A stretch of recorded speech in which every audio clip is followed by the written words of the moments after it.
have acquired weapons brought here by the outsider. I do not know how, or if even the outsider himself is responsible.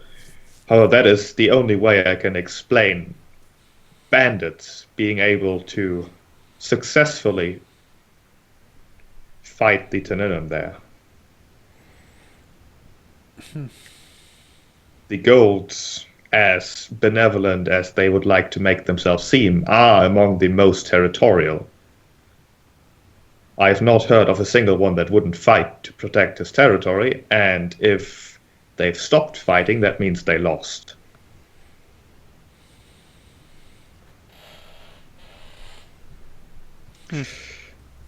Then again, there aren't many Golds left. Not in Uncrest, anyways.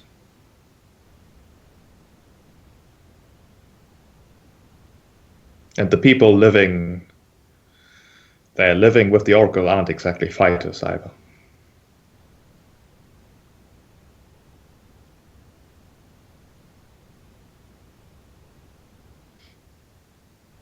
Suffice to say that I personally even would like to know more about it. Which, of course, is convenient since you are heading there. Perhaps I could offer some sort of assistance in return for your information once you return. Seems reasonable to me. Although I'm not entirely sure what support I could lend you.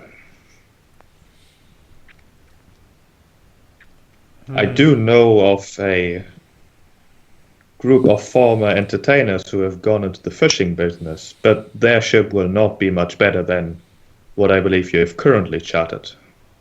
Maybe when we get back from this, we can get some sort of recognition on the stage. I can motions. We're sort of trying to start a business, and such acknowledgement after a deed well made, well done, would help us a lot, perhaps.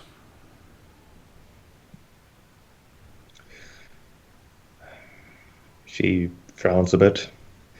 The stage is meant for people to, in essence, prove themselves. I do not think that your particular occupation is suitable to being proven on stage. And Admikin feels like she's negging his necromancy and he's sad. Necromancy is a crowd pleaser. Let's just never get the chance. I would also not only risk damaging my own reputation, but hurt my own ideals if I gave someone access to the stage just because they did me a favor.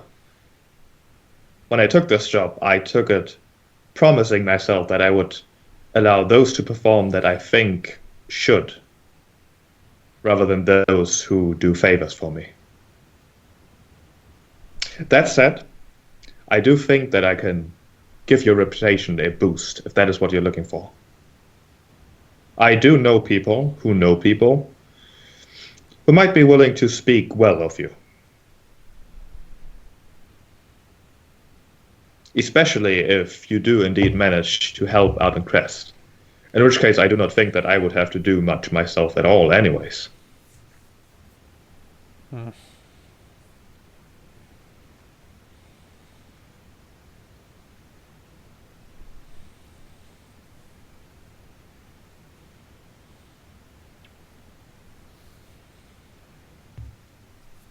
Sure. I mean that's fine with me, but this seems to be a group decision. Fancy's out. I have no real objections, so. Graham doesn't have an opinion much either way. Gilgalad is probably gonna say that, that is a possible exchange, but we should probably finalize it when we're back. Situations may change, and there may be something more pressing, perhaps. Of course, I do not mean this to be a formal contract where you start working for me, rather a friendly relationship of helping each other, since we do seem to have the same goals. And I can sort of makes a friendly gesture. What do you call that? I forget what it's called in English, but you basically, when you like move your Frantic hands. wave. No, you move your hands like you have the palms like towards you, and then you move your hands away from you and turn your palms forward. You know what I mean? Like a welcoming sort of gesture. What do you call that? I don't know. Whatever. He'll make that gesture and say that, well, as I said, we are sort of open for business. She nods. Well, as you said yourself, your future schedule is not yet decided. In case you do not decide to return to the Free City to meet with me, I do think that me contacting you is going to be slightly more difficult now that I would not want to wish Bezrina and Rochelle on you again after what has happened. Perhaps you have someone else who works for you and could accompany us. Why did I need my autograph? Quite honestly, I Wait, couldn't tell you. Fancy finally gets it, like who these two women are. Like there's actually like a little there's like a bit of like a pastry like midway up to like her lips, and it like just drops and like thuds onto the plate. My Wait God. a second. And like her like congenial like glazed over with like sugar eyes, like they narrow. It's like the rusted gears like begin to turn in her brain.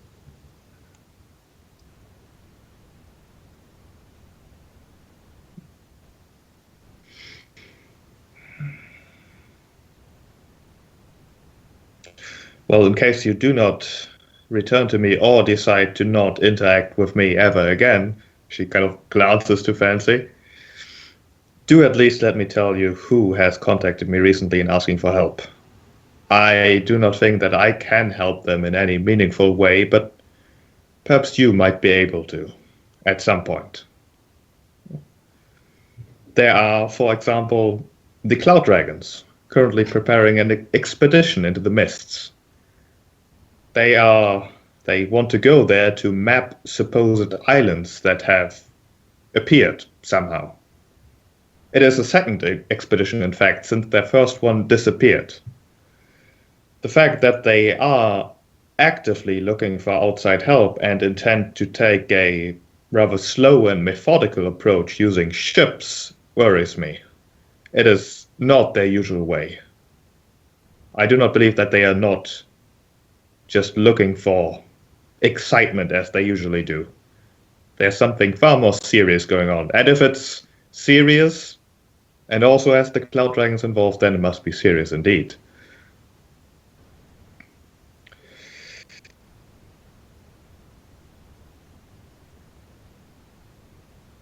What do you...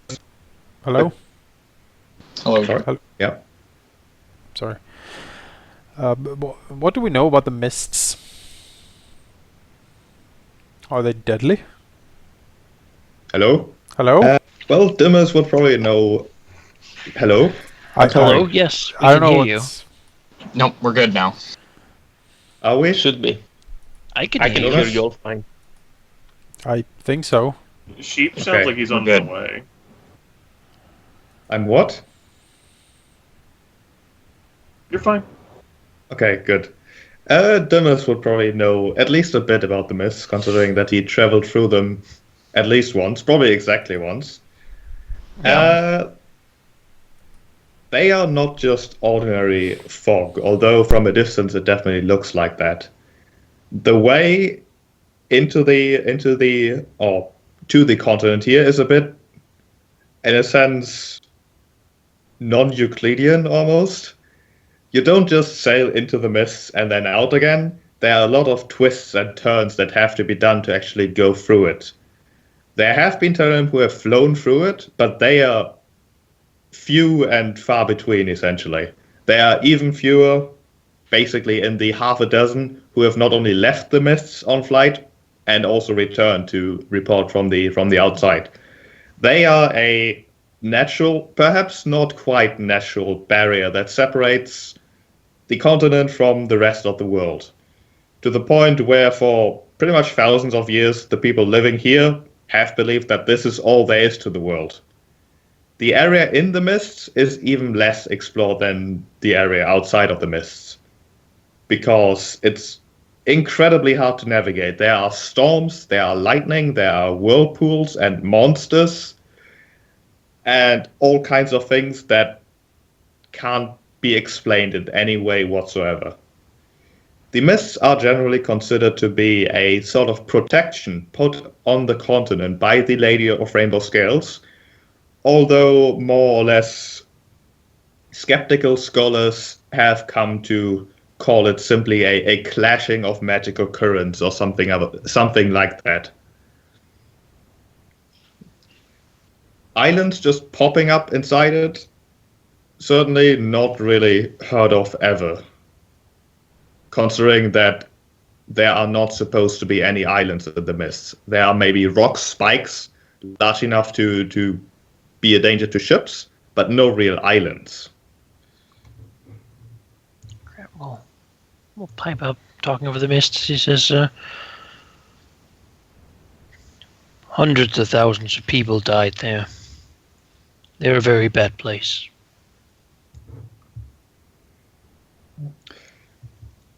And there's most definitely a reason why most of the outsider ships who frequently travel the mists are heavily armored.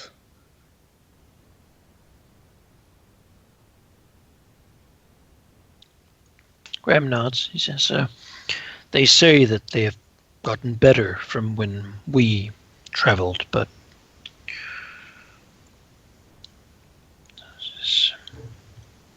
I still cannot imagine. It took years of just nightmarish things.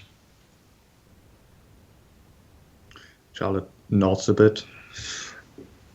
Mapping the mists has always been somewhat of a holy grail for the Cloud Dragons, as it were, because quite frankly, most people believe that it is impossible. The fact that they now seem to be actively and methodically trying to do just that makes me believe that they seek to find something. Perhaps just their lost expedition, perhaps something else. And to be quite honest, recently there have been a lot of something else popping up.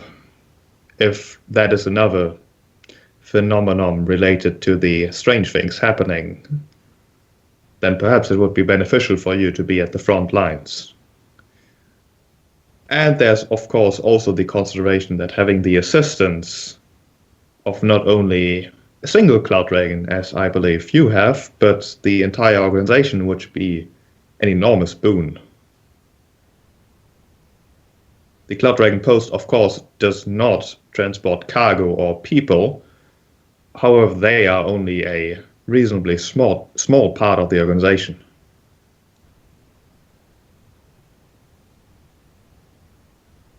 Would the just from a mechanical point of view, would the Cloud Dragons be considered like a faction, like an icon? They are a small faction. They don't have an icon.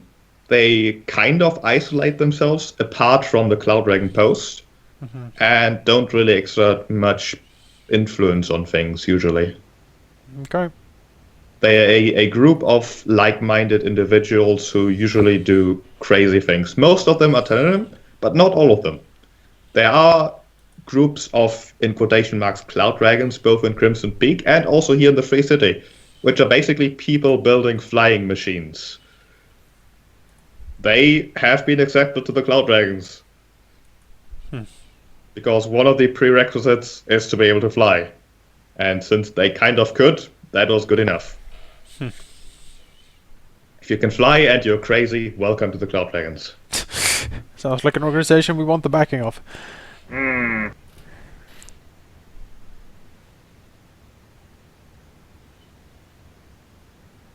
Okay, alright. So Cloud Dragon trouble. Yeah. There's also a acquaintance of mine who is currently in some trouble. He is one of the only contacts I have in Crimson Peak. He stands accused of having murdered a group of explorers. He himself is, in fact, one of the Red Tenunem, and is even vaguely related to Saga Redfirst, the enemy himself. A position that usually gives him a measure of immunity to most accusations. But the explorers were sent by one of the enemy's very own sons. The situation is complicated. I really can't go myself to find out more details, and Bezrina and Rochelle are not welcome in Crimson Peak.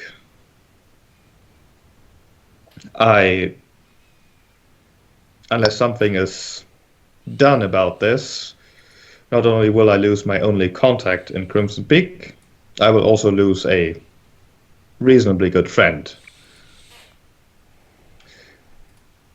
Fortunately, since the situation is a bit complicated and both the accuser and the accused are in fact related to the enemy, it is not a simple case of the accused being executed as it would usually be.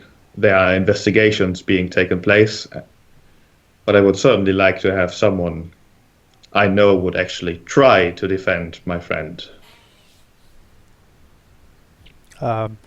Is this friend of yours... how to put this? Red Tenunem are usually quite destructive. Yes. Is he of classical red temper?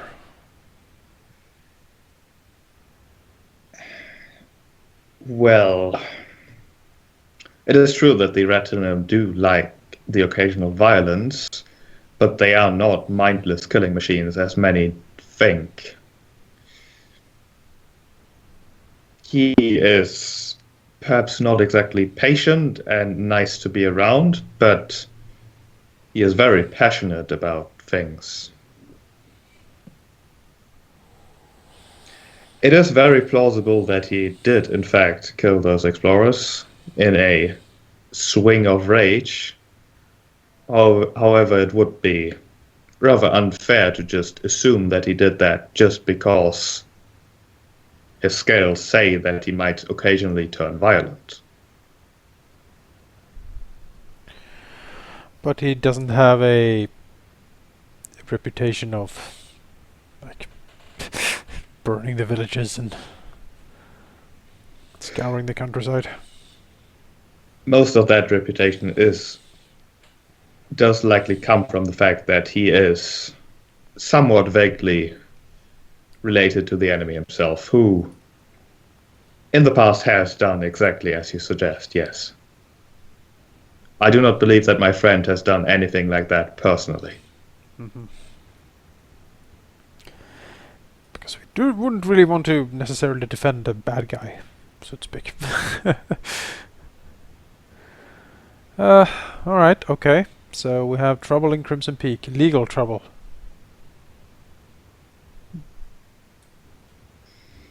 And last but not least, on my immediate list of concerns, is something that might concern you, Gilgalad.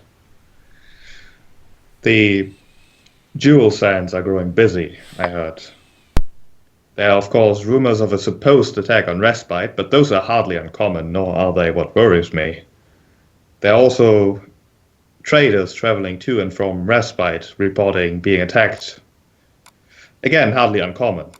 But in both cases, there's mention of gnolls, goblins, and tall green-skinned humanoids in large numbers.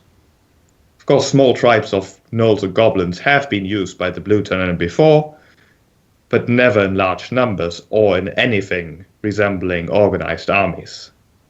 They're simply too primitive for that. If it is indeed true that those tribes are uniting behind the leader, then I would very much like to know why.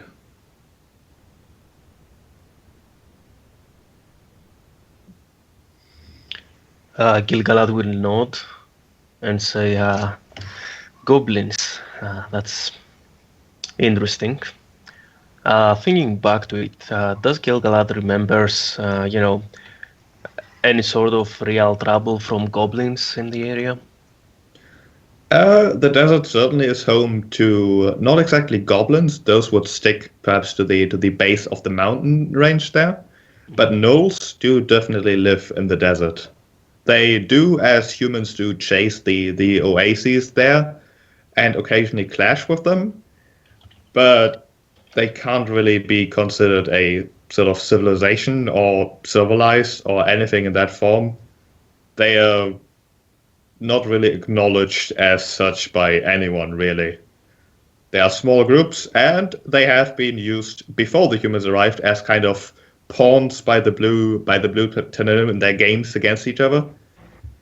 But there's very much a reason why the blues immediately switched to using humans for their schemes instead of gnolls at the time. Because, as it turns out, humans are actually smart.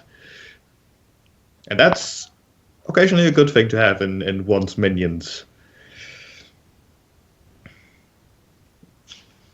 Gnolls essentially are one step up from wolves, and that's basically it. Yeah, They can use primitive tools, but they are still kind of more animals than anything else. Okay. So he will also add that I am still collecting the details of this occurrence, I suppose. But there are people informed about it and things in motion. Hopefully, looking at the rest of them, at some point we will be able to turn our gaze at this. Charlotte smiles slightly. That is good to hear. I think I have bothered you enough for now, however, with woes and troubles all over the place. There are some other potential leads that I still have to investigate about situations that may or may not be related to happenings. But I have nothing concrete yet.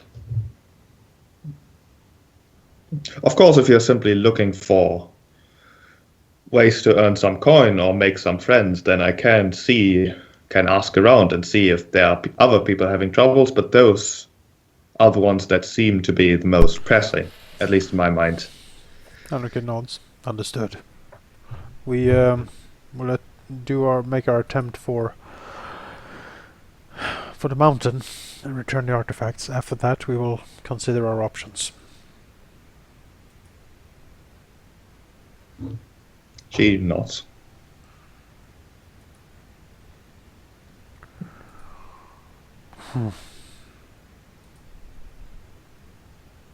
Well,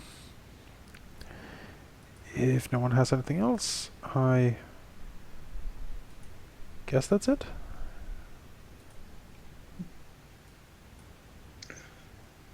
Yep. No, I guess so. don't have anything else. Nancy doesn't have anything to say now. Alright, I guess we'll start milling out. And please do feel free to take whatever you can carry. Well, we can carry quite a lot. Dangerous proposition. For We'll advance. take that as an offer in general, more so than a situational one. She is pointing at the sweets. Just go to the bank. The mistress said that you take all you can carry. Actually, while we're milling out, Anakin will linger a little bit and look at her and says, I have not been awake that long in the city, and I have not been here for, well, ever. If I were interested in some old forgotten lore, relics and such, who would I talk to or where would I go? Well, where you would go is easy enough answered. The most obvious location would, of course, be the rather enormous building right behind me, the academy and the library. It does have a rather significant archive and basement, and there's always people who would just be ecstatic about someone actually wanting to know about those old dusty tomes and whatnot. On the other hand, there are also many a treasure seeker, ruin delver, although ruins are, of course, rather sparse, in the city itself, although I could not give you many names in that regard. Perhaps the people in the library, however, could. I might be looking for some lore that would be considered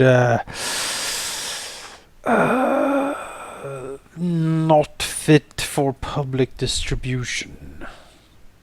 Perhaps if you could give me a letter of introduction or something, perhaps I could access some of the more secluded areas of the library. How old of tomes are we speaking about here? I reckon things. This is regarding to the scythe. So very, very old. Yes, so Probably. very old. She would frown at that a bit, tap her nose as she's thinking with a finger. In that case, that might be slightly more difficult. You see, as much as the Free City likes to believe itself independent, that is not, in all cases, actually the case. Of course, that has changed in recent years for the better, but tomes that would have been considered blasphemous, illegal, dangerous, those might be kept in Grandcastle. I reckon frowns deeply. And, well, not publicly accessible. Of course, there are also archives in Crimson Peak. Of course, it's not really known for its libraries and archives and things, whatever. It is, however, known for its vaults. And they do like to hoard those things that they consider useful or valuable, which old tomes will definitely fall under. Information is worth a lot. If you could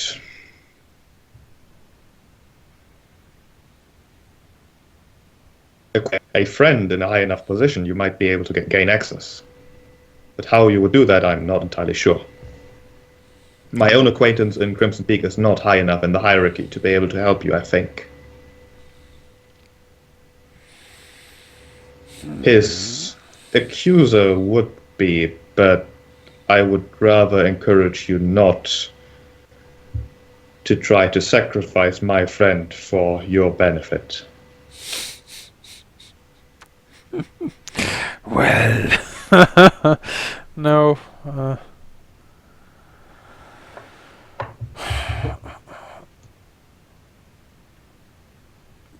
Let me dive into my notes and ask.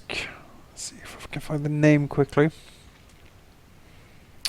The hypest name finding action available anywhere on Hitbox today. Beccanis. That is the name I got as a scholar in Crimson Peak that would be specialized in some dark artifacts. If Anakin mentions his name to her, is he familiar? Oh, she is familiar. Yes, of course, I have heard of him and his tendency. He certainly fits well into Crimson Peak. He has sort of, as far as I've heard, made it his mission to disintegrate whatever comes into his reach. I'm not exactly sure why, but I'm sure he has a reason. So he's a Tananim? He is not. He is, in fact, a human. Okay. Interesting. Yes. Well, he, as far as I know, he studies the art of destruction. He certainly does. He, in fact, used to study here in the Free City, but moved to Crimson Peak eventually. That seemed to be more, well, where he fit. Anakin nods. Very well. I guess Crimson Peak would be the place I would need to go. I think Grand Castle is problematic for now. He nods. Well, thank you for the direction, Mistress Friendsworth. And then You can call me Charlotte if you want. Most Fine. people do it. He smiles.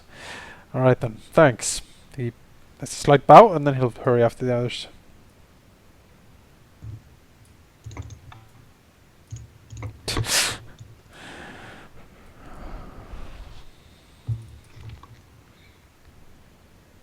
So, from player to player, did we find any of that, like, as something that we want to look at?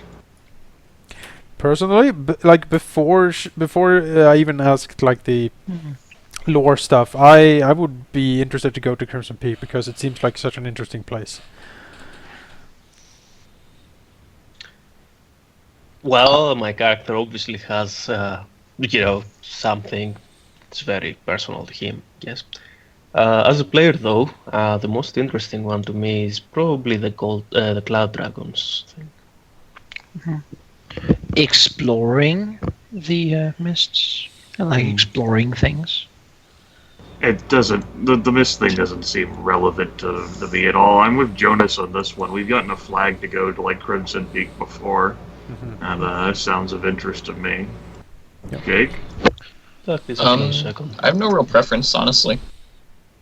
I think that they all sound like interesting avenues of inquiry.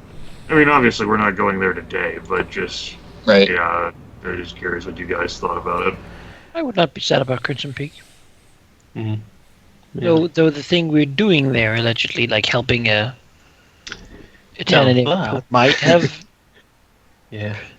killed some people. I mean, it seems like we're not the people in the best position to be like lawyers.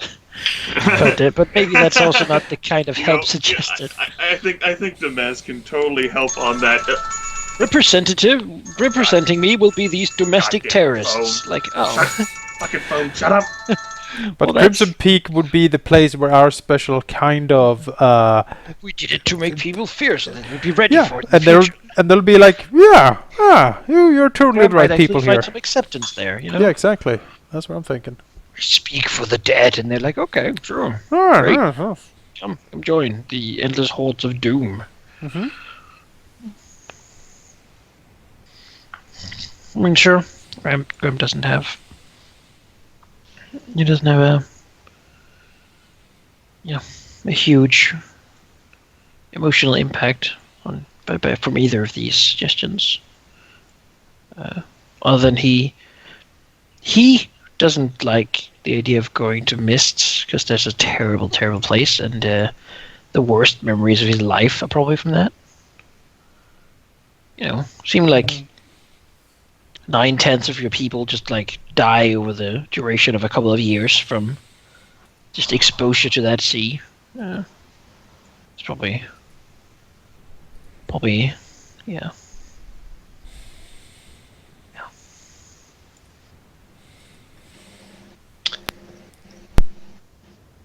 Beyond that, there was something with like giant rifts opening up by Crimson Peak, right?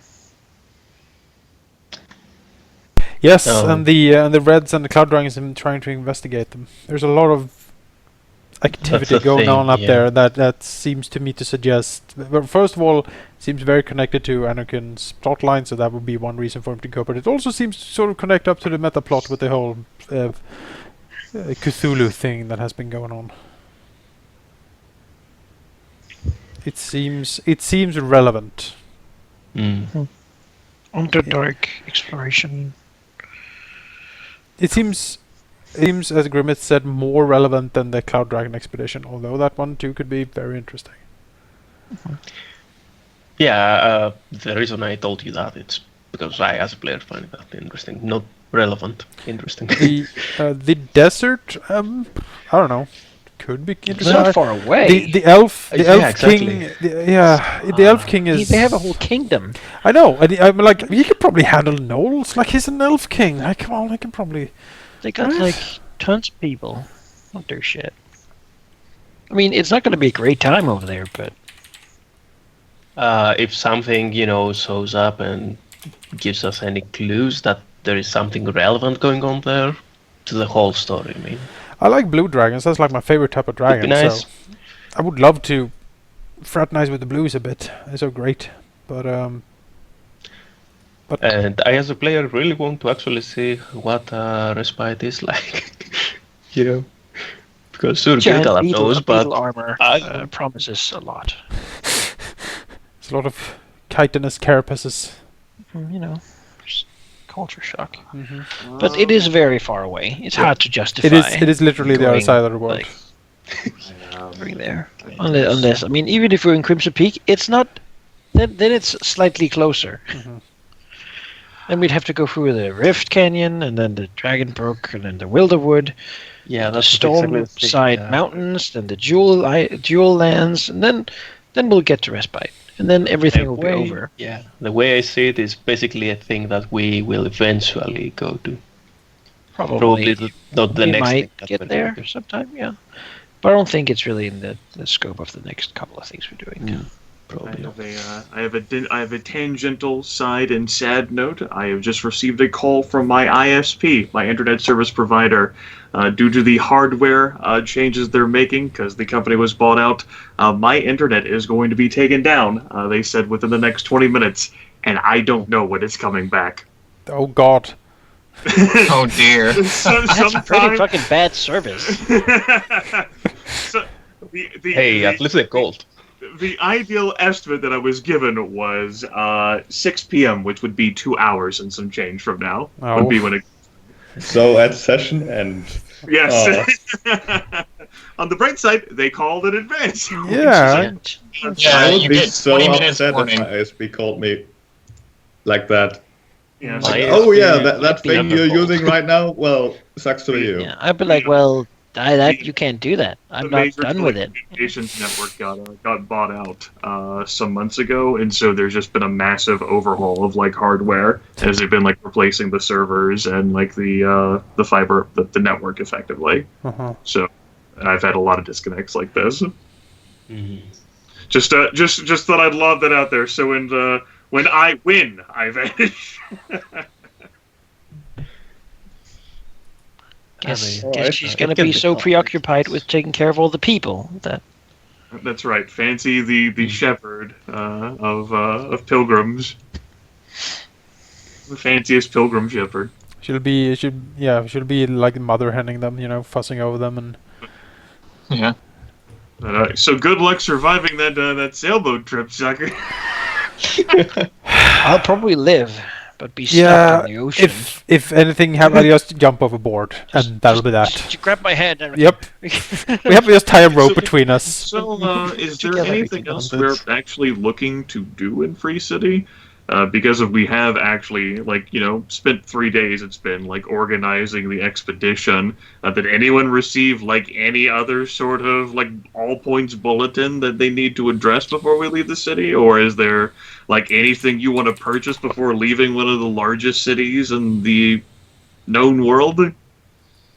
I can't remember if I mentioned at some point that he encountered and hired a rather peculiar investigator to go and look into our case and this whole thing, basically. Huh. That's something. Mhm. All right. He'll go and see if he can find the truth of what really happened. I told him a lot. And, So. and as she mentioned, but Fancy will then convey this in her excited in character on her sugar high right now, that she did find a sponsor for the expedition. So food, clothing, and traveling gear for the hike up the mountains to Ardencrest all been covered. Lovely. We're gonna have a group of she doesn't know how many that'll be coming along on the sponsored expedition, but certainly we will not be alone on the trip. And she does believe that there will be a guide from Ardencrest itself awaiting for us whenever we reach the shoreline. That'll help us get up the mountains. Alright. Who was the sponsor? I would look to God for that. I didn't make a name. Random noble group name generator. Maybe it was a Puppy's Bakery. noble. It might have been a noble who made his business in exotic traveling gear or something. Okay. I don't know. You I'm make up I'm something. accessing a guild name generator. Hang on. Yes, it was The Guild of Gilded Travels. Oh, okay. Oh, That is a good name.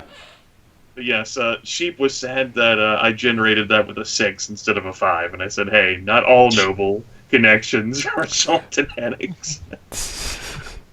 The gear actually is like super discount though, and Mick just doesn't work. It's super shitty. The ship Yeah. sinks. Oh, well. Like bloop bloop bloop Yeah. bloop bloop. Well, Considering how it's not just fancy, but 0 members of this party have a strong grasp of wilderness survival and mountain climbing and hiking, she figured that at least having the equipment available would be a good idea. Hopefully, we won't have to like climb sheer cliffs. That would be. Hopefully that'll be what the guide is helpful for. Like, what way do Assuming we we go? even not make it up to the coastline, sheer because I don't have any assistance for us in the sea. No, like, no, sure, there's gonna be trouble in the water, but we're in a D&D game. What can we do to not have that happen? You know. nothing. So let's just jump into it. If All there's like as an advisory there, like if there's stuff that you guys want to purchase, like magic items or like one-use things, like now would be the time to do so. I think. I still have the potions. I'll buy another rune. Because you never know when you need to smash a rune into your stuff. I think I'm okay. I don't really need a think whole I'm lot. okay, too. Pretty self-sufficient. Yeah, I think I'm cool. It's I mean, self-sufficient. You generate your Guild Galad. Yeah, no That's the magic thing to items do. just kind of pour out of me sometimes. Yeah, but it's probably not something we need to cover in session, I think. See, but that's kind of up to you, I guess. Could you repeat that? Yeah, I did send you a message. Don't know if Oh, the you- message. Yeah, I got that. So yeah, probably not something in session. No. She is gonna be missing for a while though. A few hours probably. It's fine. I don't think we were literally going like right now. Probably like, tomorrow or something like that. She's gonna be ready by then. So, yeah, that's her. Graham will just go hang out on the boat then. Take a look at this new modern boat. So that he can apply his previous knowledge to how to He looks make harshly things at work it. on it. Back in my day. Grand, that was 2,000 years ago. I know how to build ships, damn it. It's not amazing, considering how it's like like a renovated fishing boat perhaps could fit several dozen people uncomfortably. My God, it has 2 decks. Now, It is far too short. Could it possibly take on a wagon and No. a couple of horses? No. No. How about only one horse? Is it Sparklemane, your horse? What do you want Gil-galad to do with this carriage and horse? Like, we have 2 horses here, and one of them's his. Like, what's he supposed to do with them? Like, put them into cold storage here in the freezer? Can we get another boat? Can we have 2 boats? Horse-sized pocket plane. Small yeah. boat only for the Yeah, the horse is on a separate boat. He's sailing himself. The fishing boat is indeed a small one, and while the trip is only a couple days, even then there needs to be place for like people to actually live for those couple days. Meaning, as Grimmett kind of put it, the boat can fit approximately maybe like 20 to 30 people uncomfortably, very uncomfortably. We're all gonna be stuffed in like a fucking train boxcar. Turn it into a zombie and drag it after the boat. With the 6 sailors that seem to be maintaining and driving the boat, and you guys, that leaves enough space for maybe a dozen people. There are a couple more who wanted to maybe get passage, but there are also a couple who very much like to have an excuse not to go, it appears, as they very quickly say, nope, all right, no space, I'll leave again. How much for another boat? Buying another boat would not be a problem. Hiring another boat. Hiring another boat is a problem. There are, because right now the sea seems to be, first of all, far more dangerous than usual. And second of all, with the pier destroyed and bandits there, very few people are very keen on going there. The usual ferries don't go. The fishing boats are fishing, most of them. And the actual ferries have just shut down.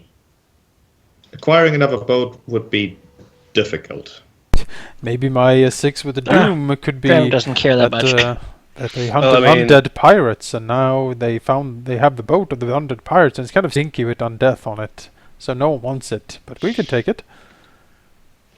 Huh? Huh? No. No. I mean, I'm trying to make the Doom work, Completely but shut down. I'm trying to make the Doom work. It's not easy, damn it. no, I Five, paused it's a because ghost ship. I'm trying to find a way, but I can't justify like a ghost boat. Damn it! Damn it! Damn it! Well, perhaps we can just find someone to take care of them. Now we're back to the problem of Gilgalad wants to take his horse that he bought, and now he can't because God has restricted the size of the boat. Well, I mean, it's not like I really need it or anything. I just, since I have it, might as well, give it around. Put 10 gold deposit and give it a nice field. We'll be back here someday. The horse would probably also not enjoy the mountain climb too much. Nonsense. If there is anything I have learned from video games, it's that all mounts have 4-wheel drive. Horses are the best against mountains. They just spam hop across the many rocks. Just jump. We can go vertical. You'll basically just have to you'll have to keep him like stasis, like a cold storage, like cryo freeze him. Like, I'll be back for you, buddy. Or a stable, I guess. Did you name the horse at all? Yeah, it had a name. Shit, you're attached to him then. God. Victorian. Oh well. It's fine. It would be a terrible place to try and use your war-trained horse anyway. It's probably gonna be safer here. Yeah. I think.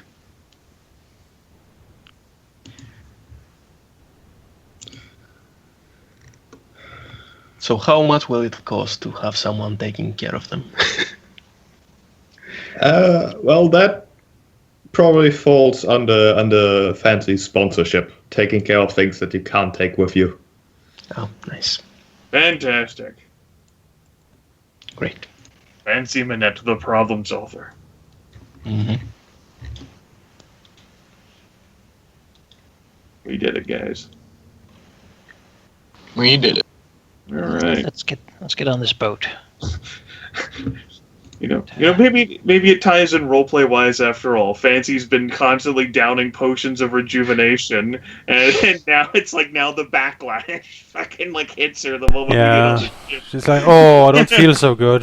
Oh. All the sweets and it just crashes. And her kid's like, Fancy, no.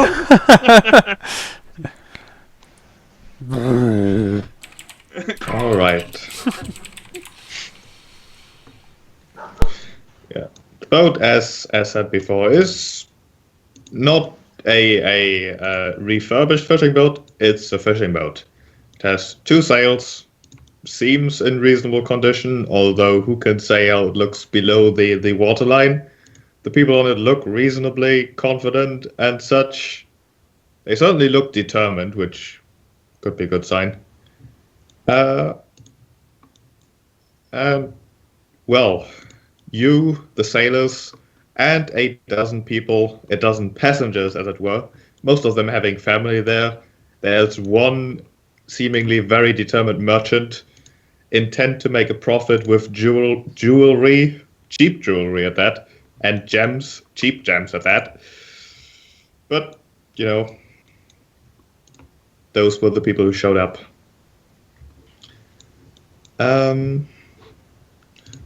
Copy your tokens, please.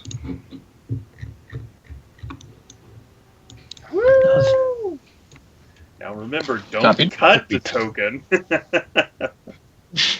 Yep. It's never And- happened to anyone before. On the left of the world map, I can show you a boat. Oh, the hypest boat action. Yeah. Not drawn to scale of world. No. They Not call even it the close. Ark ship. It's not 300 kilometers long. Only one were built.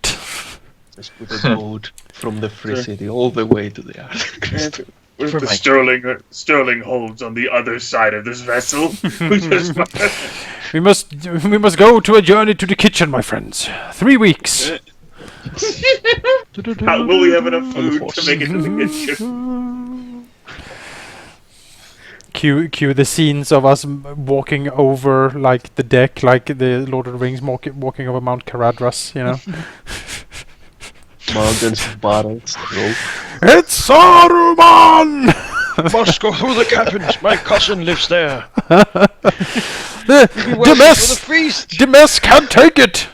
It's just, Ah! "Ball!" Help! Ballast, they call it. We will go from below. Look at how calm those seas are around us. I totally feel safe on this boat. There's totally not This- like battle map lines on there, so you know. I mean, those might be there just in case. The seas are, in fact, reasonably calm. There isn't much of a wind going on, which, of course, is bad for a ship that relies on wind to actually propel it. And the sailors do tell you that it will likely get worse, because as you approach Arden Crest, the wind is likely going to come from the front, which means that they have to do a bunch of maneuvers to actually get there, since the wind kind of tends to go down the mountain and into the sea.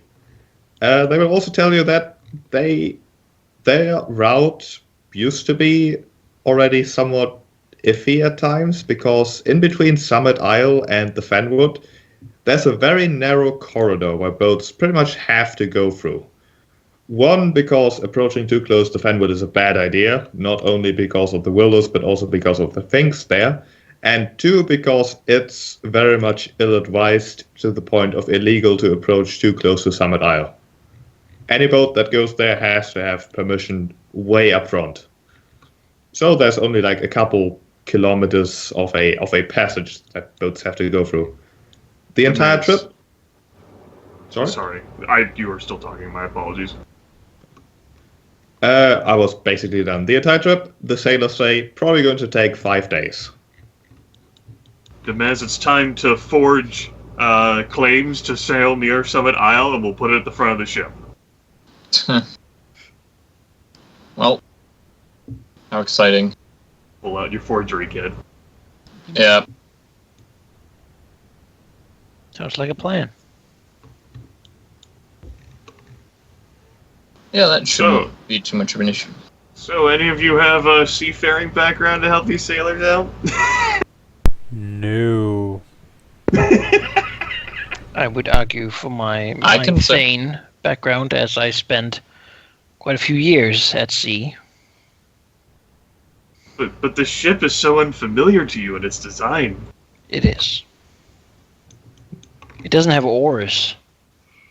No, there's no oars. They don't Stupid. even have. Wow. Oh, there's no wind. Well, I guess we'll just float about aimlessly. They'll have to do the anchor, like the anchor strategy, where you have to like pull yourself like along like a riverbed or whatever. Well, except it's not a river, it's an ocean, so it's slightly more difficult. Yeah. Really yeah, long yeah, I'm aware. sticks to push us along. They seem confident enough. They do have backup sails, they proudly proclaim, so nothing can go wrong. Good. It's unsinkable. Wait. Did they just say that nothing could go wrong? Yep. Do they call it Titanic by any chance? I don't think a boat of this size. It would have to be ironically named Titanic. Titanic 2, unsinkable. Gigantia. Yeah. The suggestion was, Ocean Bottom Express. That's Graham and Enric are going to be leading that one. Yep. Let's get to the briny depths we go. Arr! Well, but soon you set sail and slowly make your way towards Arden Crest. It's most definitely more comfortable, despite its overcrowding, than a carriage or walking the entire way. Most definitely quicker too. So, yeah.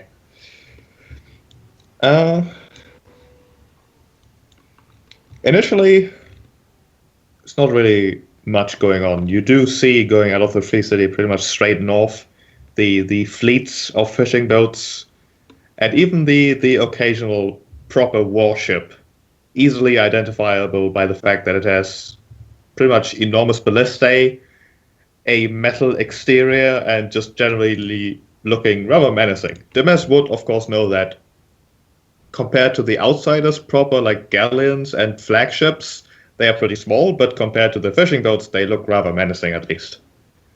But soon you do leave past the safe zone of ships and masses, getting closer to the enormous spire that is Summit Isle, with its peak eternally clouded in clouds and whatnot. Clouded in clouds, yes, go me. But all things considered, the first day, the first 2 days even, go just fine. But I would like to ask, how do you do your general being on the boat? Do you set watch? Do you just trust the sailors? Do you trust that there's enough eyes around anyways because there's so many people? How do you behave on the boat?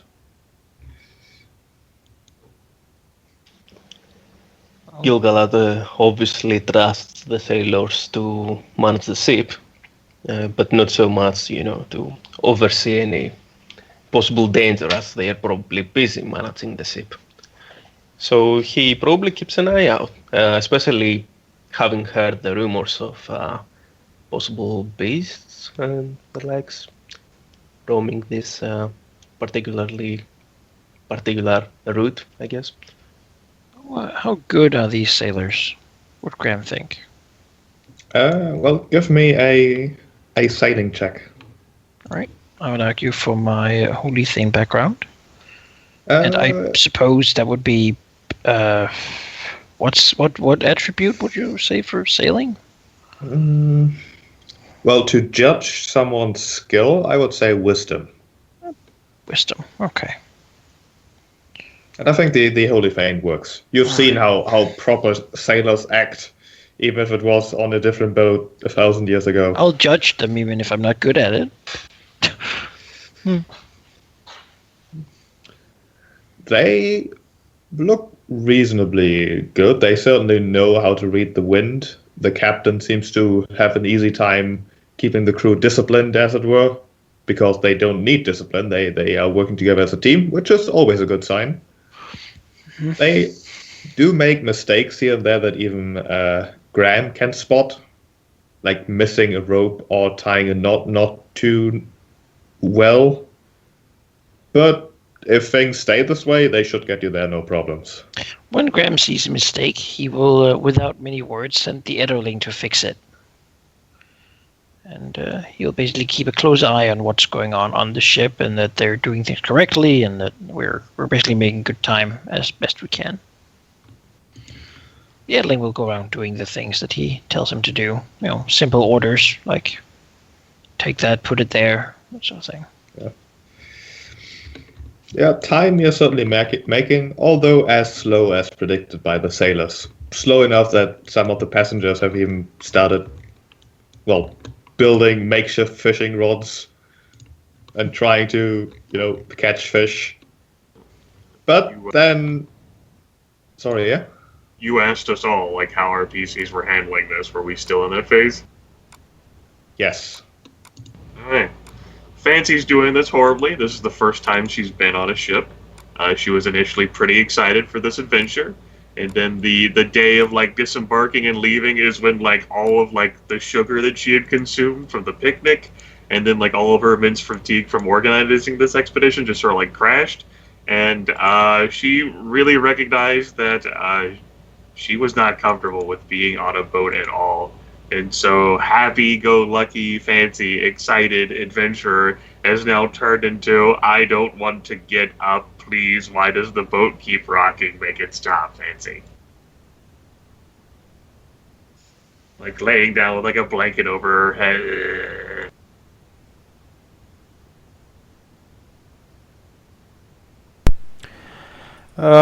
Anarchin will be at the center of the ship because the rocking is least there, so he can read, sit down and read and do notes and stuff.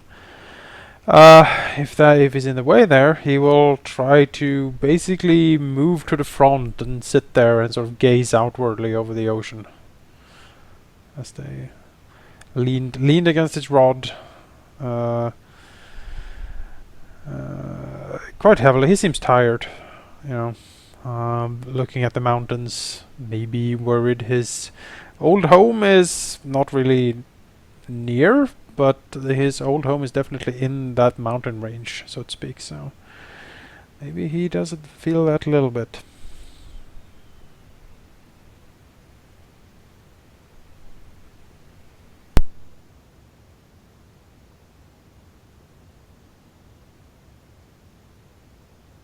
How about the mess? Well, Demez is going to try to make himself useful anywhere that it will be kind of easier for him to get to than the sailors. I mean, like, he's been on a ship before. I can do a sailing check using my foreign arrival background. Sure. Basically, it's easier for him to, like, climb the rigging or whatever than the bigger people, so he can make himself useful there or, other places. So that would probably be dexterity or strength. What do you think? Dexterity, probably. Just see how good he is at that. Oh, goodness. I love rolling low. Well, another hand is certainly appreciated, although the mistakes Dimmers makes, not explained by his skill, but perhaps by his lack of practice, the two things kind of balance out and not really add anything to anything.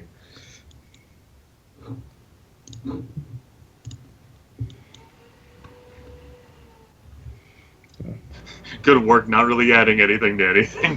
It's you, the net neutrality. You do gain appreciation by the crew for trying to help.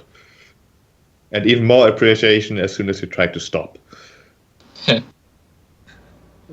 How's Gilgalad doing? Has he gone on a nautical adventure before?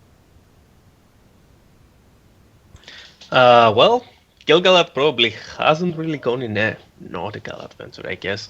Mostly on boats, going up and down the river near a spite, but not really in the open sea so much. So, he doesn't really know his way too well around the ship, so he's mostly focusing on keeping an eye out. The sailing doesn't really bother him as much as fancy, I suppose. It's not really that much different than riding a horse, to be honest. Fancy would argue with you and think that's a stupid statement if she was in any position to argue right now. But she isn't.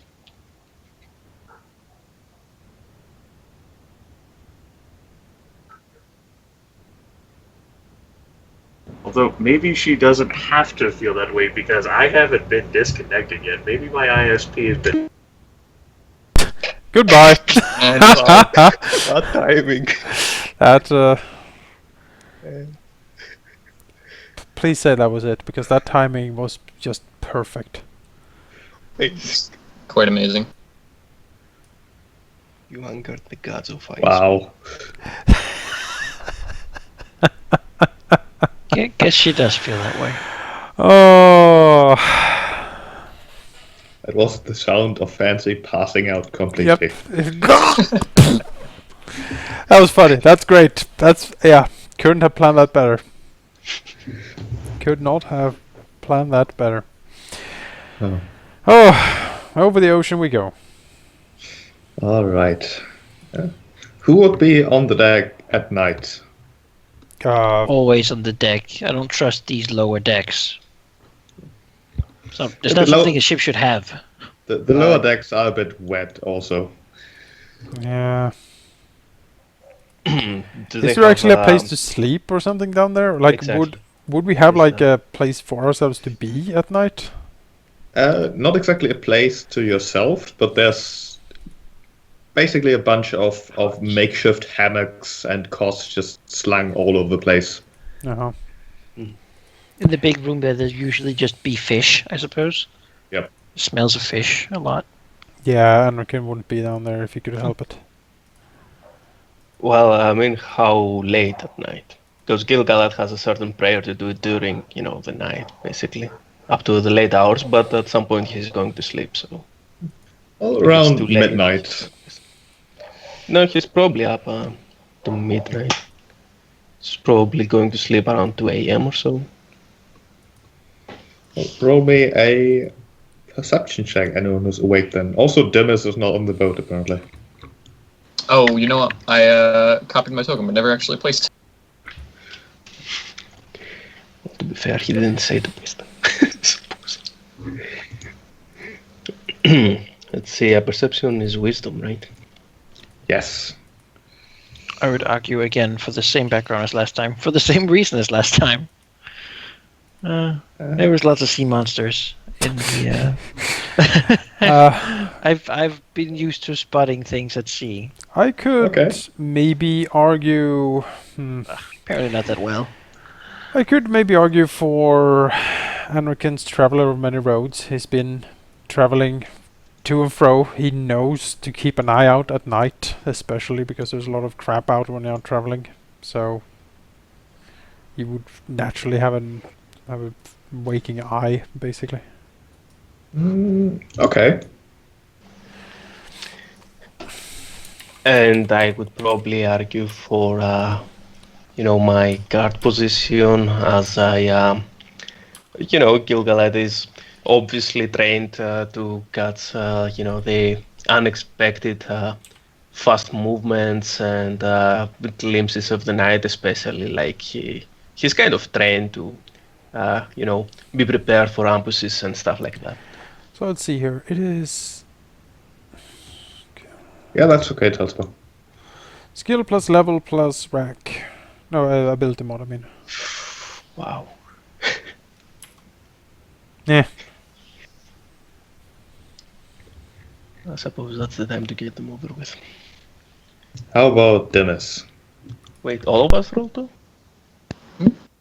Nice. What time is it exactly? It's around midnight-ish.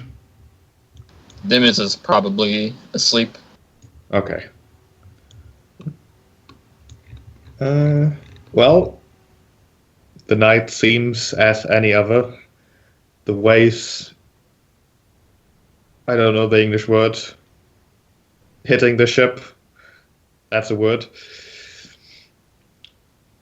Nothing really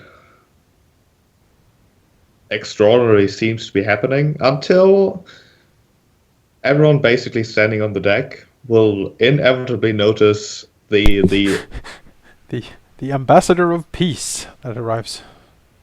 the sailors looking at each other funny, looking over the railing, walking around, some of them a bit confused. Steward. And then perhaps you also realize what they are kind of thinking about, what they are trying to identify even. As there's not only the sound of the waves hitting the ship, but also a scratching, a biting. The point where the ship is occasionally even shaking a bit. And it doesn't take long that one of the sailors goes to the edge here, looks down, and raises the alarm, pointing down. The other sailors, not exactly sure how to deal with the situation, also look over to look. And there's pretty clear that something is going on with the ship. They kind of look towards you as panic is slowly starting to spread as the people downstairs are waking up. Shouts of water from the bottom coming up to the deck.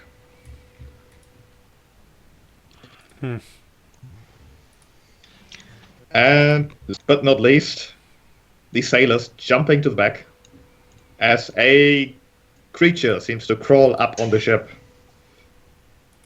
Creature, you say? Yes. Oh. Oh, it's Snappy! No, it's not. It's Yeah. black. It's very similar to Snap. It's Snappy's older cousin. The creature is somewhat like a crocodile, but not quite. It seems to be a cross of a beaver and a crocodile, having 6 legs, a long tail ending in the typical beaver flat tail, and the teeth, well, there's still wood chips sticking on them, as it has now decided that apparently the ship isn't as tasty as these sailors. We'll go into initiative here. Just slap a dial. Well, A slabadile? Yeah, it slaps you with its tail. Oh. I thought it was a beaver croc. yeah. Apparently there was a very brave beaver at some point. Yes, the beaver saw that and was like, yes. We're fucking doing Let's this. see. Honey beaver. The honey beaver, yeah. Oh, And I gathered that there is probably a hole in the ship. Well, the shouts aren't quite, oh god, we are all going to die yet, but there seems to be something going on downstairs. We're stuck in a whale. Let's see. it's Moby Dick. So Very would this be an mopey. appropriate time to mention that I probably don't know how to swim? No. Thank you. Forget that. Excuse what? Never mind. Okay. Wait a minute. You can give a zombie form to someone else, right? Demes, would you like yes. to roll initiative? Oh, yeah, I guess I probably would wake up at this, wouldn't I? Or someone would wake Yes. me. Yes. There's Obvious like a claims. gnawing sound right next to your head, and then like a jet of water just blasts in your face while you're sleeping. The Like crocodile nose sticking Dip- through. The mess just turns over. Yeah. the creature, in fact, the creatures, as there seems to be a second one of them at the back of the boat, do get a surprise round. To move up with the water, surely. They have surrounded us. To move up and act. They seem very adept at climbing wooden things. Ho ho.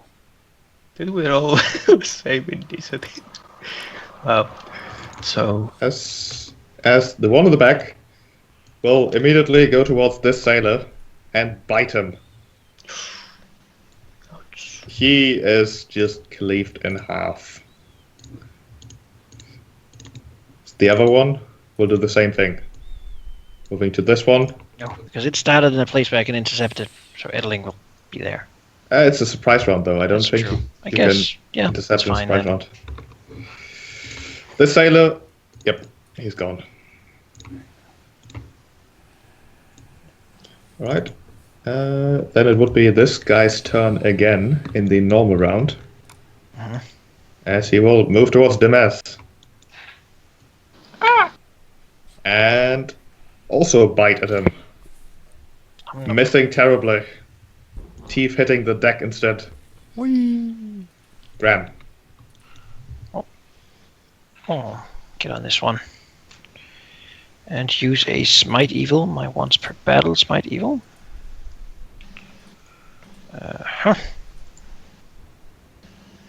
Yes. Yeah, that looks like a hit to me. 16, no. Well, half then. Half damage against the creature's thick hide. 12. And then we'll go here and try to take this one. As you'll smack at it for 6 points of damage. That's definitely it. Good, and that will be that. See, now I'm looking for an end turn button.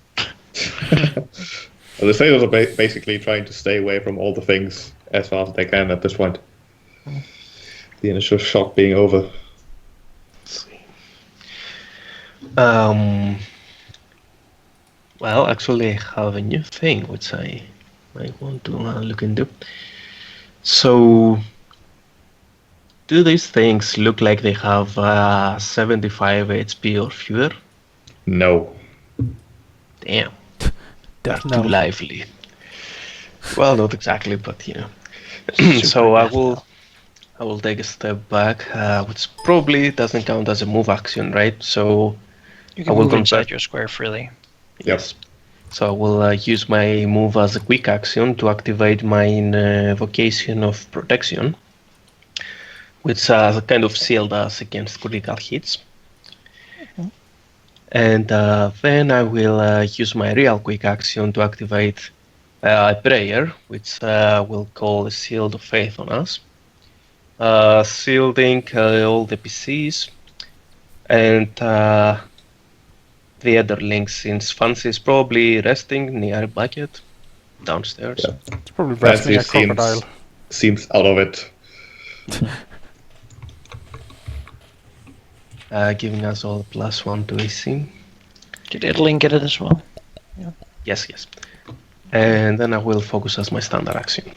That would be all. Okay, Dimas. I will. Well, I guess I'll just try to make it. Can I do the?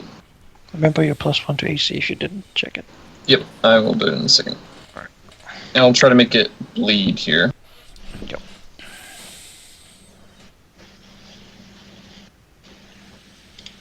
That hits. And it is even, so ongoing damage as well.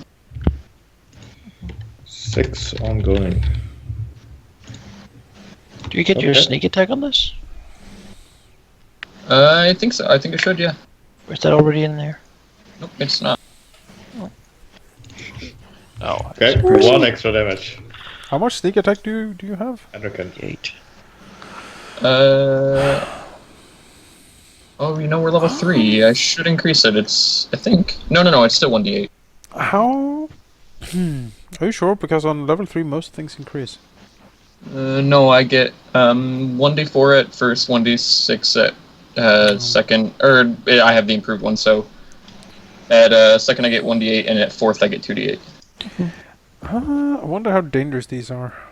I mean, they have more than 75 hit points after They- taking at least 12 damage, so... They are pretty large beasts.